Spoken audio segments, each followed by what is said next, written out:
Assalamualaikum warahmatullahi wabarakatuh. Izin memperkenalkan diri, nama Faizati Yasinta, NPM 1713031053 dari Pendidikan Ekonomi 2017. Tujuan dari pembuatan video ini adalah untuk menjawab pertanyaan dari kuis mata kuliah Ekonomi Pendidikan dengan soal sebagai berikut. Pendidikan merupakan suatu investasi yang berguna bukan saja untuk perorangan, tetapi juga merupakan investasi untuk masyarakat, bangsa, dan negara.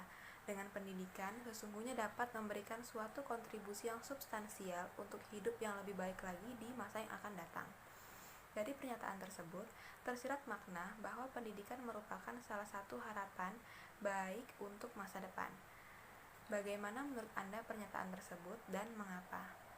Menurut saya setuju dengan pernyataan tersebut karena pendidikan adalah hal yang paling penting dalam kehidupan manusia, dan juga manusia dengan pendidikan tidak dapat dipisahkan, di mana pada saat ini pendidikan dianggap sebagai investasi yang paling penting untuk masa depan manusia. Dan dengan mengenyam pendidikan juga dapat memberikan seseorang pengetahuan yang luas, merubah pola pikir untuk memiliki kehidupan yang lebih baik lagi daripada kehidupan sebelumnya. Disinilah mengapa pendidikan dinyatakan sebagai harapan yang baik bagi masa depan, karena seseorang yang berpendidikan cenderung akan berlomba untuk mendapatkan pekerjaan dan gaji yang besar, dan bahkan menciptakan lapangan pekerjaan untuk masa depan yang lebih baik. Berpendidikan juga dapat meningkatkan kualitas tenaga kerja dalam pekerjaan, karena biasanya seseorang yang berpendidikan akan lebih diutamakan pada saat melamar atau mencari pekerjaan, karena biasanya seseorang yang berpendidikan akan dianggap lebih terjamin dalam suatu pekerjaan, seperti pola pikir yang bagus, beretika, disiplin, dan juga dapat bekerja sama dalam pekerjaan tersebut. Untuk soal nomor 2 ialah ada 4 kategori yang dapat dijadikan indikator dalam menentukan tingkat keberhasilan pendidikan.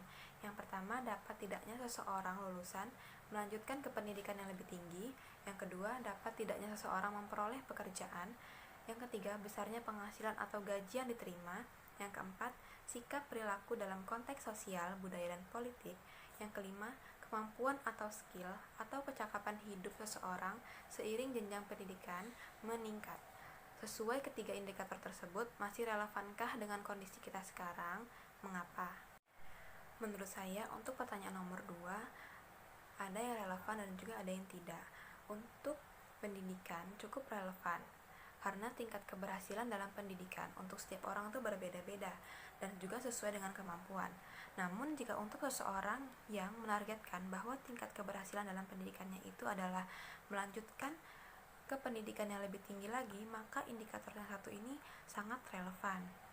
Dan untuk dapat tidaknya seseorang memperoleh pekerjaan juga cukup relevan, karena tujuan utama seseorang dari dulu hingga sekarang mengenyam pendidikan itu untuk mendapatkan sebuah pekerjaan yang baik dan dapat mencukupi kebutuhan hidupnya. Jika seseorang sudah mendapatkan pekerjaan yang dia impikan, maka pendidikannya bisa dikatakan berhasil. Untuk besarnya penghasilan atau gaji yang diterima, menurut saya kurang relevan, karena tingkat keberhasilan dalam pendidikan itu bukan hanya mengenai gaji, karena banyak sekali seseorang yang berpendidikan namun nyaman dengan pekerjaan yang bisa dikatakan menghasilkan gaji tidak terlalu besar. Tingkat keberhasilan dalam pendidikannya menurut saya terletak pada seberapa cocoknya dia dengan pekerjaan tersebut, sehingga dia dapat memberikan hasil yang maksimal dalam pekerjaannya. Untuk sikap perilaku dalam konteks sosial, budaya, dan politik, menurut saya ini sangat relevan, karena keberhasilan dalam pendidikan adalah dapat menghasilkan sumber daya manusia yang berperilaku baik, berkarakter yang baik, beretika, dan juga disiplin. Dan dalam kondisi saat ini, seseorang yang berpendidikan haruslah dapat mengubah kebiasaan buruk dalam lingkungan sosial, budaya, dan juga politik. Untuk kemampuan atau skill atau kecakapan hidup seseorang seiring jenjang pendidikan meningkat, ini sangat relevan menurut saya, karena saat ini skill atau kemampuan diri kita lah yang dapat berguna untuk melakukan suatu pekerjaan. Dan semakin tinggi tingkat pendidikan yang kita ambil, maka skill yang kita miliki harus lebih terasah. Dengan semakin terasahnya skill yang kita miliki selama proses pendidikan, maka pendidikan tersebut dapat dikatakan berhasil, karena skill inilah yang akan menjadi bekal kita untuk mencari pekerjaan ataupun melakukan kegiatan sehari-hari. Itulah jawaban dari saya untuk pertanyaan kuis kuliah Ekonomi Pendidikan. Mohon maaf jika ada kesalahan dan kurang tepat. Terima kasih. Wassalamualaikum warahmatullahi wabarakatuh.